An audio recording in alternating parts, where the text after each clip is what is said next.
Have you heard the latest? There's talk of creating conflict-free case management in the Intellectual and Developmental Disability Services system. Wait a minute. Haven't we had this conversation before? Probably. Conflict of interest has been discussed in Colorado for more than 30 years. Sort of like complaining about the weather, but no one does anything about it. Really? Could it simply be a solution in search of a problem? What do you mean by that? I mean, perhaps our system might be better off if we focused our limited time and resources on meeting the needs of the individuals we are serving. Not on addressing phantom issues like conflict-free anything. Huh. Tell me more. Above all else, our future must start with principled thinking and exceptional design. Top priorities, which are not negotiable, will include person-centered thinking, personal and informed choice, and local controls.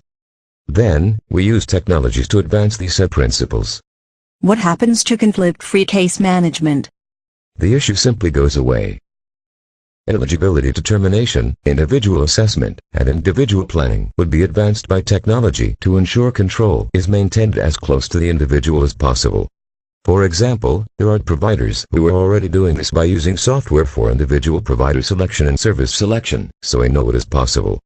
Meanwhile, the role of case manager should be taken apart, and pieces moved as close to the individual as possible. Not only does this meet our top priorities, it moves the discussion of conflict into its proper place in history.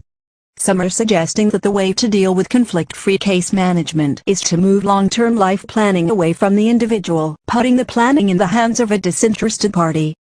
Some are even suggesting adding third and even fourth level removed people to ensure the adequate oversight that can identify conflict, if it ever happens. Am I the only one that finds this absurd? There are legitimate reasons not to have too many individuals involved in any person's life. And what about the additional costs? Well, at least it would create more government jobs. I guess I'm getting the sense you don't think conflict-free case management is an issue we should be worrying about. You think? I don't worry about rotary phones, or VHS and beta tapes anymore either. I think we need to worry about what the future will look like for some of our most vulnerable citizens. We need a system that is as intuitive as walking into a grocery store. The system should be less expensive than the current one. And you don't think this is the direction we are heading?